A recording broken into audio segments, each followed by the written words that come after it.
Hola, bienvenidos a un nuevo vídeo. Vamos a seguir viendo la Primera Guerra Mundial y ahora vamos a ver el desarrollo de la guerra, sus diferentes etapas y también las consecuencias de la guerra, ¿vale? En primer lugar vamos a dividir este periodo, vamos a dividir la Primera Guerra Mundial en cuatro fases, ¿vale?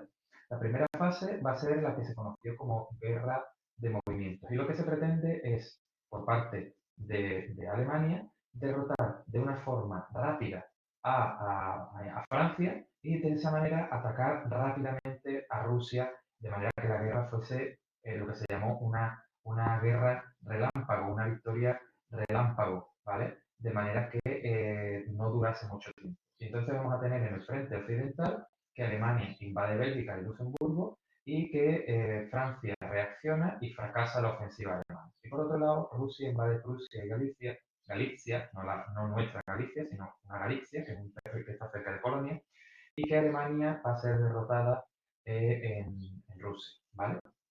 Vamos a ver, por ejemplo, una serie por ejemplo, la foto de archivo, que es un cartel que llama a la movilización, Armée de Terre et Armée de Mer, la Armada de Tierra y del Mar, ordena la movilización general para los jóvenes que vayan a la guerra, ¿vale? Esta ofensiva, esta primera guerra de movimiento va a fracasar, lo que va a provocar que la guerra se estabilice, que no vaya a ser una guerra rápida, sino que se vaya a alargar en el tiempo y además comienza una segunda fase entrando otros países en la guerra, ¿vale? Y este es el que se va a conocer como la guerra de trincheras, ¿vale? Aquí vemos, por ejemplo, a un soldado francés que está recogiendo los restos de compañeros muertos después de un ataque alemán, ¿vale? Tenemos también imágenes de las primeras batallas. Esta es la batalla del Marne, que fue una victoria aliada y que supuso el fracaso del plan Schlieffen. El plan Schlieffen es como se va a llamar a esa guerra rápida, esa guerra relámpago que pretendía Alemania, ¿vale? Pretendía derrotar rápidamente a Francia, pero que finalmente fracasó. Y eso va a dar lugar a la segunda fase, que va a ser la guerra de trincheras, ¿vale? Tenemos que Alemania intenta un ataque rápido a París y luego atacar rápidamente a Rusia en esta parte de aquí. Tenemos que este es el frente un frente estaría por aquí y el otro frente estaría por aquí, ¿vale? Este va a ser la línea de paz de Brest-Litovsk, que de eso hablaremos en su momento, ¿vale? Y entonces se dan las batallas de, por ejemplo, Verdún o Tannenberg, donde pierde Alemania, ¿vale? Y eso va a dar lugar a la segunda etapa, que va a ser una guerra de posiciones o guerra de trincheras. Hemos dicho que se se lanzan ofensivas de desgaste, ahora la guerra se estabiliza, se cavan trincheras y es donde van a empezar las batallas. Vamos a tener unas batallas que van a durar 3 años y que no se van a mover las fronteras, las trincheras, perdón, las trincheras van a estar en un lado y en el otro y no van a tener movimientos porque los ataques van a venir de un lado y del otro. La ofensiva alemana en Verdún, la ofensiva francesa en Somme, una gran ofensiva alemana y es ahora cuando van a entrar países nuevos, Italia, Rumanía, Japón, o Portugal, que van a entrar en la triple entente, y Turquía y Bulgaria, que van a entrar en la triple alianza, ¿vale? Vamos a ver una serie de imágenes también, ¿veis? Tenemos aquí la línea de trinchera que se va a situar en esta parte de aquí, en el frente occidental, que va a ser prácticamente 3 años en el mismo sitio, no se va a acercar hacia esta parte ni tampoco hacia Francia, ¿vale? Porque va a ser una guerra, digamos, de bloqueo. Tenemos aquí, por ejemplo, una zanja gigante que se extendía desde Suiza hasta el Mar del Norte, ¿vale? Suiza hasta el Mar del Norte. Toda esta parte de aquí es una trinchera, miles de kilómetros, que conectan Suiza con el Mar del Norte, que es esta zanja donde luchaban los soldados. Se agazaparon y murieron miles de soldados durante los 4 años de guerra. Tened en cuenta que estos soldados vivían ahí, vivían en la trinchera, ahí se agazapaban, morían, luchaban. Durante esos 4 años de guerra la vida se desarrollaba en las trincheras, apenas podían dormir, el agua escaseaba, la comida igual, tenían que venir a traer agua, a traer comida. Muchas veces en el intento morían, no los asesinaban, el bando contrario los mataba. ahí tenemos, por ejemplo, imágenes de soldados en la trinchera, ¿vale? Unos y otros aliados y enemigos, ¿no? Las ambulancias en los campos de batalla, ¿vale? Las primeras ambulancias en la guerra, un soldado francés sosteniendo un cráneo humano en mitad de una zona de trincheras, tenemos todo esto parte de aquí, todo esto son trincheras, ¿vale? Y esto va a dar lugar a la crisis de 1917, que empezará también, que será también el inicio que marque el final de la guerra.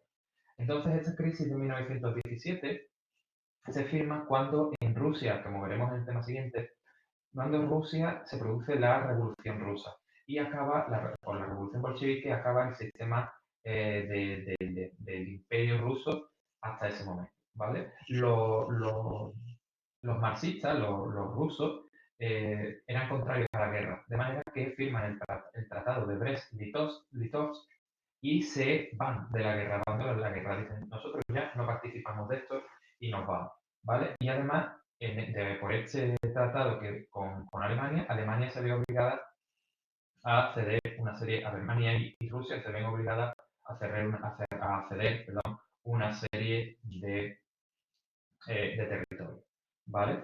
Y todo eso va a acabar recogido en los 14 puntos, que es la intervención de los Estados Unidos, del presidente Wilson, que favorece este final de la guerra, ¿vale? Vamos a ver también una serie de imágenes. Las tropas estadounidenses, una vez que ya entran en enero de 1917, Alemania intensifica el ataque a los buques británicos y los Estados Unidos, como bombardean a sus propios barcos por error, pues deciden entrar en la guerra, ¿vale? Los artilleros estadounidenses atacan las posesiones alemanas cerca de Verdún. Esto ya es septiembre de 1918, nos estamos acercando al fin de la guerra. Un cementerio francés en Alsacia con las cruces, con el símbolo francés, la bandera de Francia, ¿vale? Bueno, este esquema os lo dejo aquí por si os interesa, por si queréis, por si os sirve para repasar y para estudiar, ¿no? Y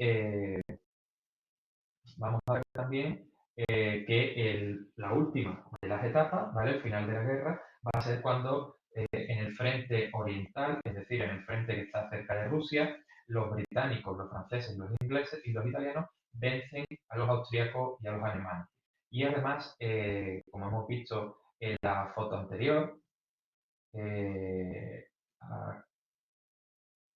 aquí, a ver, la foto del Marne, bueno, no sé ahora mismo dónde está esa foto, pero vencen en la batalla del Marne, la Segunda Guerra del Marne, también vencen en el frente occidental. De manera que Alemania se ve obligada a firmar la paz. El Kaiser Guillermo II, el rey de Alemania, dimite, abdica y se proclama la República de Weimar. Y bueno, esto ya será, esta República de Weimar será el origen también parte de culpa de la Segunda Guerra Mundial, que ya veremos cuando toque.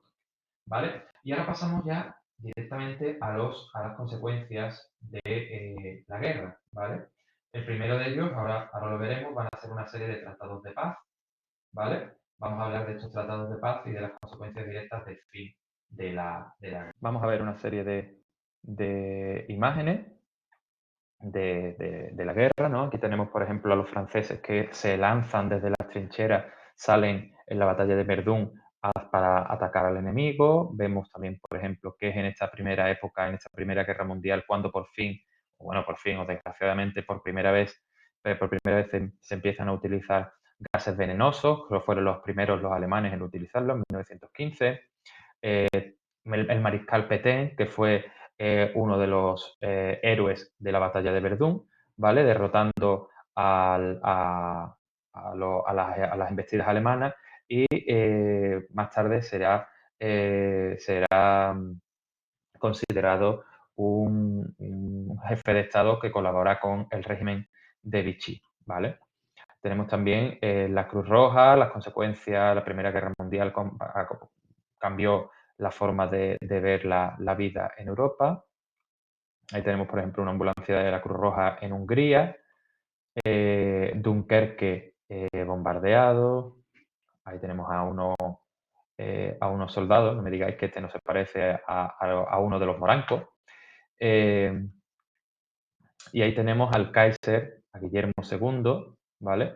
Lo tenemos ahí con los jefes militares, Paul Hindenburg y no me acuerdo cómo se llama, planificando. Y además también tenemos que tener en cuenta la importancia de las mujeres en la Primera Guerra Mundial, ¿vale? Tenemos, por ejemplo, a Mata Hari, que era una espía, a Edith Cavell y a Milunka Savage, ¿vale? Que trabajaban en las fábricas de municiones, trabajaban en la retaguardia, trabajaban en el frente, da igual. Pero, bueno, la historia ya sabemos cómo es y hasta ahora siempre hemos hablado de el hombre, el héroe en la guerra, cuando muchas veces también las mujeres participan, bueno, muchas veces siempre han estado las mujeres en el frente de alguna manera, de una forma o de otra, igual que ya vimos durante la Guerra de Independencia Española frente a Napoleón, como las mujeres participaban también dando municiones a los maridos o de cualquier otra manera. ¿Vale? La Catedral de Reims, totalmente derruida, este barrio de París totalmente derruido, bueno, este barrio de Reims derruido por los bombardeos, los soldados en las trincheras, los Estados Unidos celebrando la victoria de la Primera Guerra Mundial en Filadelfia frente a una réplica de la Estatua de la Libertad, no es la original, obviamente, es una réplica más pequeñita. Está la gente en Filadelfia ahí celebrando, ¡ah, viva, viva! Hemos ganado, hemos ganado. ¿Vale? Y este señor de aquí es Adolf Hitler, que en la Primera Guerra Mundial combatiría en el regimiento del Regimiento Bávaro de Infantería de Reserva y el regimiento List, que era el nombre de su comandante. Va a ser herido una vez, pero bueno, no sería nadie en la Primera Guerra Mundial. Sin embargo, unas cuantas décadas después, unos años después, será el protagonista de una nueva masacre, de un nuevo estallido de una Segunda Guerra Mundial, ¿vale? Y ahora vamos a pasar a hablar de esto, de las conferencias de paz y los tratados de paz que ponen fin a la Primera. De las reuniones más importantes que se van a desarrollar en este final de la guerra, vamos a tener que la más importante de ellas va a ser la Conferencia de París, donde se van a reunir 32 países. Pero a pesar de ello, los países que van a decidir, a tomar las grandes decisiones, van a ser las potencias, van a ser Estados Unidos, Gran Bretaña, Francia, Italia y Japón, es decir, las vencedoras. Y además esto va a obligar a firmar una serie de tratados donde los vencidos van a estar obligados a reducir su ejército, van a tener que pagar reparaciones de guerra, a realizar una serie de concesiones, ¿vale? Y esto se va a ver reflejado, por ejemplo, en el Tratado de Versalles. El Tratado de Versalles va a declarar que toda la culpa de la guerra la tiene Alemania, ¿vale? Que además va a perder Alsacia y Lorena, va a tener que pagar una serie de reparaciones económicas anuales, todos los años va a tener que dar un dinero, y además va a desarmarse, va a perder su armamento y a desmantelar su ejército, cediendo además amplios territorios, entre ellos, como decíamos, Alsacia y Lorena, que vuelven a Francia. Y además se va a tener que deshacer de los territorios que tenía en Asia, en África, perdón, y en Oceanía.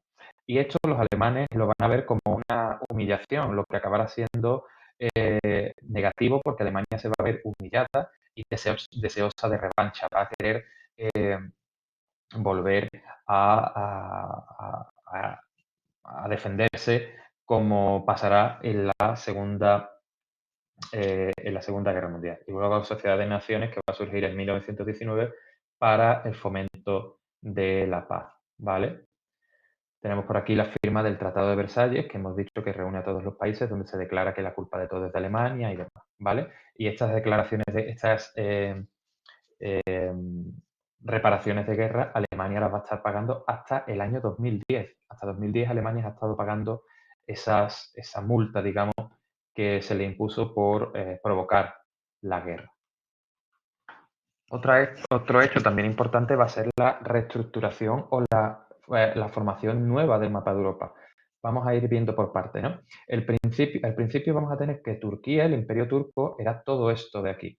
Y que finalmente se va a ver reducida a Turquía y van a aparecer nuevos países como Siria, Irak, Arabia, Georgia, Azerbaiyán, Armenia. Va a haber parte de esta parte de aquí que va a pasar a las islas griegas, va a pasar a pertenecer a Grecia. Y aunque esto es cierto que estos territorios, algunos de estos van a pasar a ser protectorados, como vemos aquí, esto es protectorado de Francia, protectorado de Gran Bretaña, hasta después de la Segunda Guerra Mundial. El Imperio Austrohúngaro, que lo teníamos por aquí, también se va a separar en Austria, en Hungría, en Yugoslavia, ¿vale? Eh, y en Serbia y demás. Aunque luego Serbia y Montenegro, bueno, se van a ir, Serbia y Bosnia se van a pelear para independizarse más adelante, ya en los años 90 de nuestro siglo, ¿no? En el siglo XX. Se va a crear una Polonia, va a aparecer Polonia, que no existía hasta entonces, y también Rumanía, una gran Rumanía, que van a ser dos estados tapón, ¿vale? Para evitar que Rusia, la Unión Soviética, intente atacar a esta parte de Europa, que esta gente ya no son. Ya no son el Imperio Ruso, ahora son la Unión Soviética después de la Revolución Bolchevique, ¿vale? Y ese va a ser la nueva formación el nuevo diseño del mapa de Europa, ¿vale? Y ya por último hablamos de las consecuencias finales de la guerra. Vamos a tener que esta guerra va a dejar como consecuencias demográficas una cantidad de muertos que rondan los 10 millones de soldados y 6 millones de población civil, millones de heridos y de mutilados que bueno, pues que tendrán las caras cortadas, el cuerpo, los brazos cortados, le falta una pierna, las circunstancias más horribles que nos podamos imaginar, ¿no? Además de dejar 2 millones de viudas y 4 millones de huérfanos, ¿vale? De manera que va a ser una masacre demográficamente hablando, entre soldados y civiles, de población civil, muchos de ellos por enfermedades y demás, van a morir 16 millones de personas sumado a todo esto que hemos dicho de los mutilados, las viudas y los huérfanos. Con respecto a las consecuencias económicas, pues ya os podéis imaginar con las imágenes que hemos visto. Por ejemplo, aquí tenemos a Ypres en Bélgica, ciudades totalmente devastadas, lo que implica no solo las ciudades, implica las ciudades, la fábrica, el campo, los campos de cultivo, las granjas, los animales, todo eso destruido, toda la industria destruida. ¿Esto qué va a provocar? Que los países que se habían especializado en economía de guerra, es decir, en producir material de guerra, son los que van a tener ahora dinero. Y los países que están más afectados por esta guerra van a tener que pedir una serie de préstamos a los países ricos, lo que va a producir una inflación en la subida de los precios y demás, ¿vale? Muchos países se van a endeudar, lo que va a provocar, evidentemente, que suban los precios de los productos, de la alimentación, de las materias primas y demás, ¿vale? Muchos países se vieron favorecidos por esto al ser neutrales, como es el caso de España, Argentina, Brasil, Suecia, ¿vale? Todos estos países que habíamos dicho que eran neutrales, ¿vale? Y que además van a depender mucho de los Estados Unidos. ¿Por qué? Porque la guerra se desarrolló prácticamente toda, la Primera Guerra Mundial se desarrolló prácticamente toda en Europa, de manera que Estados Unidos aún mantenía su industria y mantenía su desarrollo y su economía fuerte, va a ser la principal facilitadora de préstamos a estos países, ¿vale? También se va a romper, en el caso de los sectores de las causas económicas, la incorporación de la mujer al sistema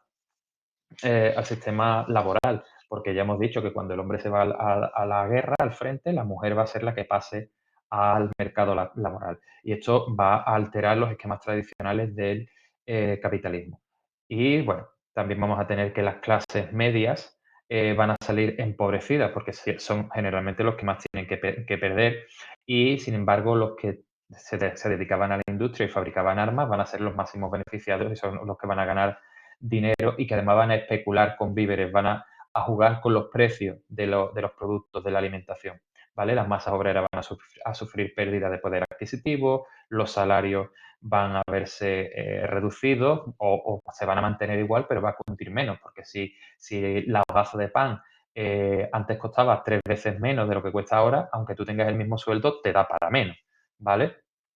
Y todo esto se va a ver reflejado en una serie de huelgas que se van a hacer eco de las huelgas que se produjeron en Rusia durante la revolución bolchevique, ¿vale? Vamos a tener esa serie de causas económicas y demográficas y también vamos a ver ahora las causas ideológicas. Y ya por último, hablando de estas consecuencias ideológicas, vamos a tener que va a haber una crisis de conciencia.